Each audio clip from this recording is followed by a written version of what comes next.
तो आज हम पढ़ेंगे घातांक के कुछ क्वेश्चन मैथ के लेके आए हुए हैं जो DElEd first semester third semester दोनों के लिए बहुत ही आवश्यक है।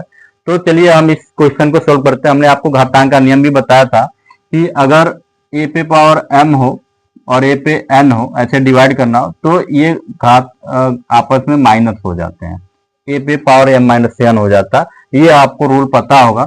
ये घातांक का भाग का नियम है, यहाँ पे भी भाग है। तो इसको हम दो तरीके से लगाएंगे। अगर आपको ये फार्मूला एग्जाम में समझो कि नहीं पता है तो आप कैसे लगाएंगे, तो आपको कुछ नहीं करना, डिवाइड है तो हम 5 को लिख सकते हैं 5 बार, जितनी भी पावर है उतनी बार आप लिख दीजिए।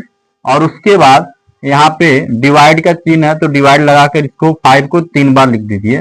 अब यदि 3 5 से 3 5 गया और 5 बचे 25 आपका आंसर हो गया। बिना फार्मूले के भी आप ऐसे सवाल लगा सकते हैं। अब इसी को हम सेकंड मेथड से लगाएंगे, फार्मूले के मेथड से। तो आप कैसे लगाएंगे तो ध्यान से देखिए। हमारे पास फार्मूला है कि हम भाग में घात को घटा देते हैं। तो 5 पर 5 माइनस 5 पे पावर 3 है, इसकी वैल्यू निकालने के लिए हम 5 पे क्या करते हैं, दोनों घातांक को आपस में माइनस कर देंगे। तो 5 में से 3 जाएगा, 5 पे पावर 2 और 5 पे पावर 2 की वैल्यू होती है 25। ये दो मेथड है आपको सवाल लगाने के लिए। इसी तरह हम आपको और भी क्वेश्चन दिखाते हैं। हमारे पास नेक्स्ट क्वेश्चन है, थोड़ा सा ये उससे अलग है। 1/8 और 3 पे -3। तो आपको याद रखना है कि कभी भी जो पावर होता है वो कभी भी माइनस नहीं हो सकता है। इसको प्लस करने के लिए हम लोग क्या करेंगे, इसको प्लस में कन्वर्ट करने के लिए आप 3 को उल्टा कर देंगे 1/3 और इस पे आप लगा सकते हैं पावर 3। अब ये प्लस में हो जाएगा पावर, ठीक है। अब इसको 1/8 है तो इसको हम 2 का पावर क्यूब लिख सकते हैं और यहाँ पे 1/3 पे पावर 3 लिख सकते हैं, ठीक है। अब अगर आपको इस तरह का सवाल, जैसे मान लीजिए आ गया a पे m घात और b पे m घात, तो हम इसको a इंटू बी पे पावर m लिखते हैं। ये फार्मूला बताया गया होगा, वो फार्मूला हम यहाँ पे यूज करेंगे। तो हम लोग क्या लिख सकते हैं, 1 का 1 में मल्टीपल करेंगे तो 1 आ जाएगा और 2 का 3 में कर देंगे 6 आ जाएगा और इस पे पावर 3 लगा देंगे। ये हमारा आंसर हो गया, ठीक है।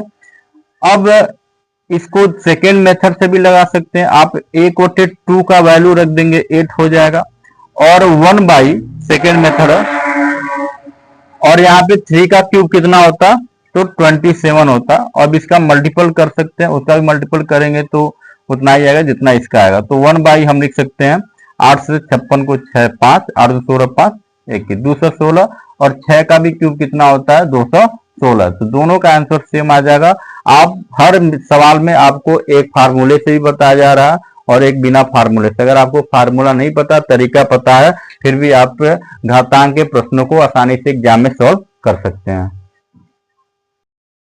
अब अगला क्वेश्चन है कि 3 पे -2 पावर है, 3 पे पावर 5 तो हल करना है। तो अब इसमें भी वही नियम है कि यहाँ पे a पे पावर m इंटू a पे पावर n हो, तो हम इसको क्या लिख सकते हैं, a पे पावर m प्लस n।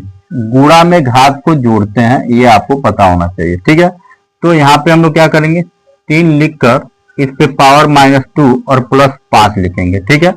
अब 3 पे कितना पावर हो गया, 5 प्लस 5 में से -2 घटाएंगे तो हमारे पास 3 आ जाएगा, यहाँ पे 3 रख देंगे और 3 का क्यूब कर देंगे तो हमारे पास कितना आ जाएगा 27। ऐसे ऐसे क्वेश्चन आते हैं, बहुत कठिन नहीं होते हैं और इससे क्वेश्चन आप आसानी से सॉल्व कर सकते हैं।